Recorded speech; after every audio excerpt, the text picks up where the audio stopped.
Here's why the UK pays double for petrol in comparison to somewhere like America. The main reason the UK pays significantly more for petrol is tax. While global oil prices influence the base cost, the UK's brilliant government adds substantial duties and taxes that make the final price roughly double that of the US. Fill up a car in London and you might pay £75. Drive the same car in Texas and it could cost you under $45. As this video is being made, I have checked conversion rates, and $45 is equivalent to 34 of the King's finest pounds. The UK currently pays more than double what Americans pay for petrol. So, why? Are British drivers just being ripped off? Or is there a real reason? Let's break it down in 5 or so minutes. Part 1. Tax. Here's the short answer. Taxes. In the UK, the brilliant government adds a fixed fuel duty of 53 pence per litre. That's about $2.55 per US gallon before you've even bought the petrol. Then, they add 20% VAT on top of the fuel duty and the base price. That means you're paying tax on a tax. By the time you're done, over 55% of your pump price is government revenue. Gotta get that asylum money from somewhere. Hey, yeah, boy. Now compare that to the US. Federal fuel tax is just 18 cents per gallon, not even 5 pence per liter. Most states add a little more, but total taxes are under 20% of the price. That's the biggest single reason for the gap. Part 2. VAT is the killer. Let's use real numbers. Say UK petrol costs £1.50 per litre.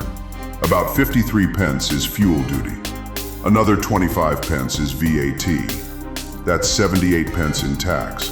Over half your money gone before the fuel company makes a penny.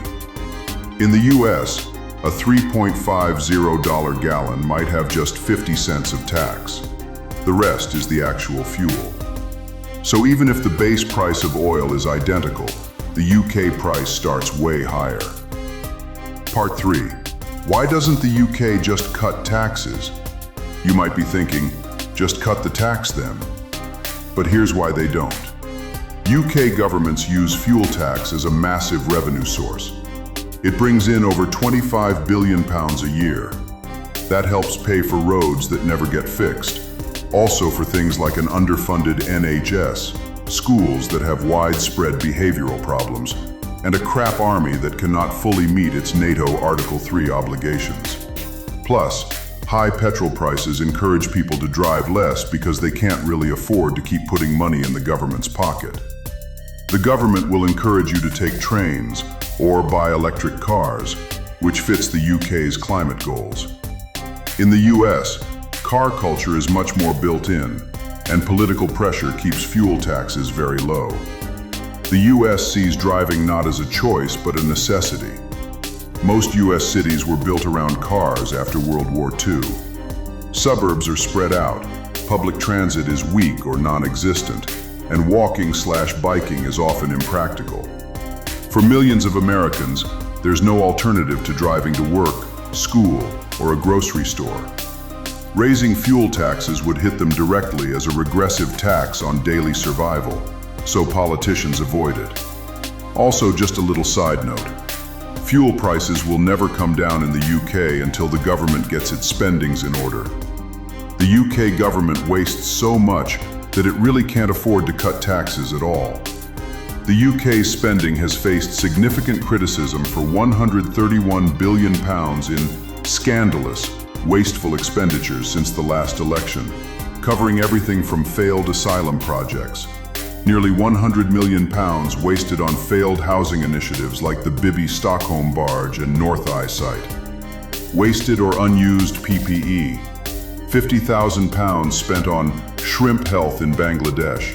£117,000 on leather stationery, basically folders and red boxes for ministers, and £10.5 billion in pandemic contracts awarded without a care in the world.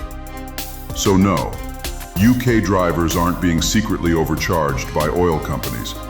The real difference is policy and government spending, which is clearly being subsidized through taxation on the motorist. The UK chooses to tax fuel heavily to fund public services and spending. The US chooses low taxes to keep driving cheap. Different priorities, different prices. If you're a UK driver, the only real way to beat the system is to move to America, Venezuela, or to the Middle East where fuel is cheap, cheap, cheap. Thanks for watching. Hit subscribe if you want more breakdowns like this. I'll see you in the next one.